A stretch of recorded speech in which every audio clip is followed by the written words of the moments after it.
Hey, what up, guys? Wanted to do a quick little just haul video of what I got at the Criterion sale today. It's going on from now pretty much till August 4th. Now, I picked up like some top titles I really wanted to get, even some I didn't plan on getting. There's still some I really have to pick up that they just didn't have in stock. Like I said, it was pretty picked over. There was a few titles I had to have them order me, like the John Cassavetes box set. I need them to order because they didn't have it.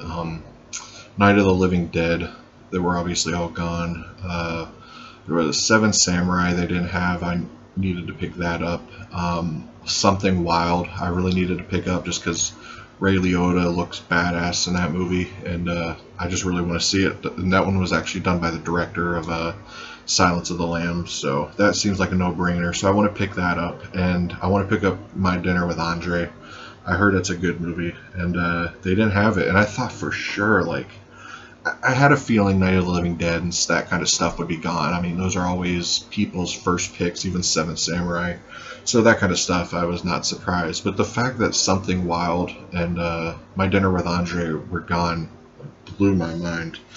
And they had like multiple copies of Police Story. They had multiple copies of Funny Games, which I already have Funny Games. That's a badass movie. But yeah, they had multiple copies of that. They had multiple copies of like all the ones you would think would be gone. But hey, whatever. Yeah, I picked up a few, not a whole lot, but a decent amount. So I'll just show off the ones I get. Like I said, next Wednesday I'm going to go back get some more. I wanted to pick up The Game too, the David Fincher movie. There's some other ones, but I picked up two titles that for some reason I never pick up. Like, I hear they're classics and they're must-buys, and I just never seem to pick them up. I think it's because of the cover, or I don't know, but I'm sure they're going to be ones that I'm going to kick myself for not having seen before. But this first one, I pretty much got because my uncle and my grandma said it was really funny, and I like Peter Falk and Alan Arkin, so it seemed like a no-brainer. That's The In-Laws, put out in 1979, and it's a comedy, but I want to see it. I heard it's really funny, and yeah, so I'm kind of stoked to check that one out, see how that is. It's not necessarily like the kind of movie I'd normally watch. Like, I'm normally like action or horror, but I'm really interested in that one. And this one I had to pick up. It's one of their newer releases, and it's my favorite David Lynch film, so this was a no-brainer. Blue Velvet. This is one of those ones I thought for sure was going to be gone, and they actually had it. And yeah, so that was a no-brainer to pick up. Blue Velvet. Love that movie. Dennis Hopper, that movie is what made me fall in love with Dennis Hopper. His performance in that, and Kyle MacLachlan. These next two titles are the horror ones I was talking about that I just never picked up, and that's House. I don't really know anything about it. I hear how crazy it is. One thing that's cool, it says new video appreciation by director Ty West. You know, I like that director, so I don't know if he has an introduction on it and stuff, so we'll check it out. I'm sure this is going to be one that I'm going to kick myself for not seeing also. But yeah, it's something about the cover. I can't stand that cover. But we'll see what I end up thinking about that. And then this one is one that I don't know. I just never seem to pick it up, and that's Eyes Without a Face. I think every time I go, it's either not there or I don't know. The cover doesn't really do anything for me, and I'm kind of realizing with Criterion, I'm usually not a fan of their covers. So, and it's one of those things where you could pretty much go down the aisle and pick up, random copies, and that they're going to be good. And I probably will end up eventually doing that someday, just going there, not even looking, just grabbing 5 random titles, and I'm sure I'd like every single one of them pretty much. I mean, they do have like a lot of hipster type movies that, wouldn't really do anything for me, but yeah, still. Stoked to check this one out. I've heard nothing but good things. People rave about it, and this is like that house where this is like everyone's like first Criterion purchase. Like, everyone gets this, so I'm sure I'm gonna kick myself for not watching this too.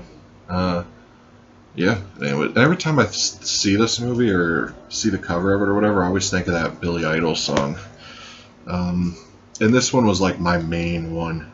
And I know a lot of people who are here just for horror are gonna be like, "What the hell?" when they see it, but like years ago, I saw the first one of this. What was it called? Before Sunrise. I saw it on like IFC TV or whatever, like years ago, and I remember just being blown away with how much I was liking this movie, because there really isn't a whole lot to it. This is probably the only love story you'll ever see me buy, or romantic movie you'll ever see me purchase. Yeah, that first movie when I saw it, it blew me away. Like, it's basically Ethan Hawke and Julie Delpy. They kind of meet up in Vienna. They're on this train, and it's done in a way like the beginning. The opening shot is you see this like couple in like their 40s. They're married, and you just see them arguing on a train or whatever, and they're all just arguing and stuff. And then it kind of the camera pans down the train, and you see Ethan Hawke and Julie Delpy, and they're kind of talking, and they're just met, and they're young, and it was kind of a cool dynamic if you see this new couple that are just getting to know each other, and it's kind of love blossoming, and then the back of the train is like this just 40-year-old couple who've already been through it all, and they could give a shit less. And it was just and then the movie's following Julie Delpy and Ethan Hawke in this one day in Vienna, and they're pretty much just talking about life. And it was, I don't know, something about the movie, like, it sounds cliche or whatever, but something about the movie just really kind of touched me. I don't know, it was like, I can't even describe it, but I love the movie. And I remember the day I was watching that movie, I looked it up on Amazon because I wanted to order it. I loved it that much, and I had found out there's actually sequels. And yeah, but the thing was they were out of print. Like, I think you can get like before there was, because the first one came out in '95, Before Sunset came out in 2004, and Before Midnight came out in 2013. And I think the only one you could get at that time was Before Midnight, the most recent one, but Before Sunrise and Sunset were out of print. And so I was kind of bummed. So when I heard Criterion release this, I was beyond stoked, and I knew I had to get it. But the price tag, as you could see, was $100. You know what I mean? So half off, $50 plus another 10% for being a member. It came out to like $45. So this is what I went in there for mainly. Like, all the other ones were kind of just bonuses. This was the main one I wanted.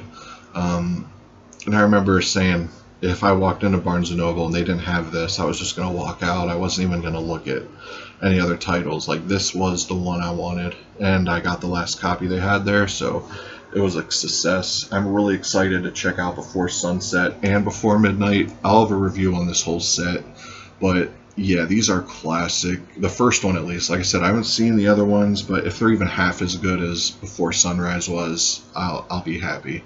And this is from Richard Linklater or Lauder, who did Boyhood, and he how he made the movie spanning over 12 years, watching these people grow.